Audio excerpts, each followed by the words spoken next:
미국 방문을 마치고 새벽에 귀국했습니다. 이번 방미를 통해 한미 동맹의 중요성과 우리 외교의 현주소를 다시 확인할 수 있었습니다. 어제도 북한은 동해상으로 탄도미사일을 발사했습니다. 올해 들어서만 벌써 7번째 미사일 발사 실험이고 이번에는 SLBM 발사 가능성까지 제기되고 있습니다.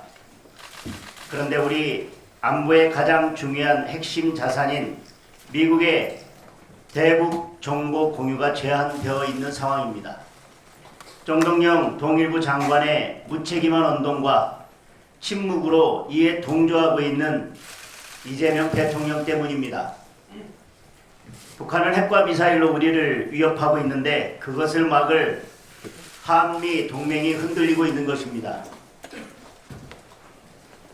중동 전쟁으로 인한 우리 경제 어려움도 깊어지고 있습니다.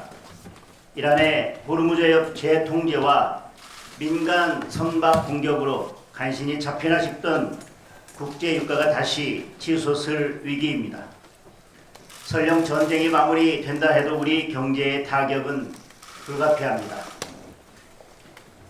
전쟁 복구와 민생 회복의 속도를 높이기 위해서는 한미 동맹 기반의 무역 네트워크 강화가 무엇보다 중요합니다.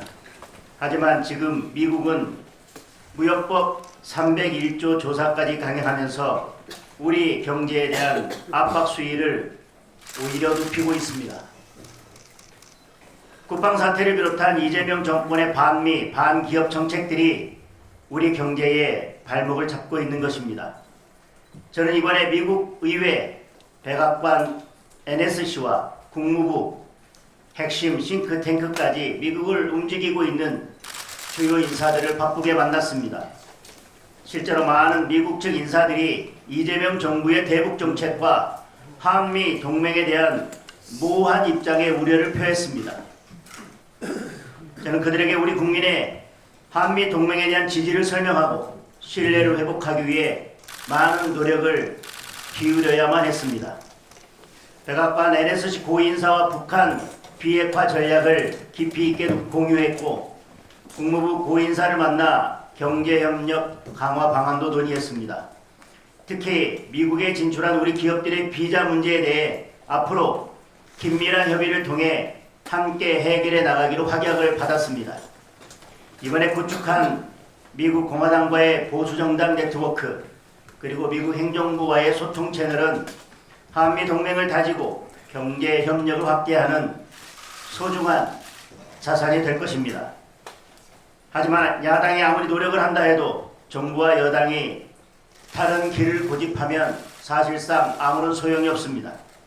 그리고 그 피해는 결국 우리 국민, 우리 기업에게 돌아갈 것입니다. 지금이라도 이재명 대통령은 국가안보와 국익 수호를 기준으로 대북정책과 외교정책의 틀을 전면 수정해야 합니다. 외교까지 뒤흔드는 SNS 중독도 즉각 고쳐야 합니다. 우리 당은 국민의 안전을 지키고 나라의 경제를 살리기 위해 외교적 노력을 포함하여 할 수 있는 최선을 다할 것입니다. 이번 방미 성과는 잠시 후 기자간담회에서 상세히 설명드리겠습니다. 삼성전자 노조가 영업이익의 15%를 성과급으로 지급하라고 요구하며 파업을 겁박하고 있습니다. 노조 주장대로라면 1인당 평균 성과급이 최대 7억 원에 달한다고 합니다. 현대차 노조는 한술 더 떠서 영업이익의 30%를 요구하고 있습니다. 대한민국 경제가 한치 앞을 내다보기 어려운 상황에서 그나마 사업이 되는 대기업 노조들이 과도한 요구를 계속하면 우리 경제 전반에 더 큰 어려움이 닥칠 수밖에 없습니다. 게다가 이 정권이 밀어붙인 노란봉투법은 급기야 편의점 사장들의 생계까지 위협하고 있습니다. 민노총 화물연대 CU 편의점 배송 기사들이 원청 직접 교섭을 요구하며 삼각김밥, 샌드위치, 신선식품 등 주요 공장들의 출입구를 막고 파업을 벌이고 있기 때문입니다. 주한미국 상공회의소의 2026년 국내 경영환경 설문조사를 보면 응답 기업의 72%가 노동 정책을 최대의 어려움으로 꼽았습니다. 작년 같은 조사에서는 9.4%에 불과했습니다. 결과적으로 대한민국에 대한 선호도도 떨어져서 작년 아태 지역 2위에서 올해는 홍콩에 밀려 3위로 내려앉았습니다.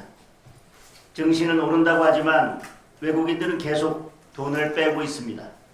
이대로 가면 대만과의 1인당 GDP 격차가 5년 뒤 1만 달러까지 벌어진다는 충격적인 조사도 나왔습니다. 기업들이 탈출하고 외국 투자가 철수하기 전에 우리 노동시장을 하루빨리 정상화해야 합니다. 국민의힘은 노란봉투법 개정을 서둘러 추진하겠습니다.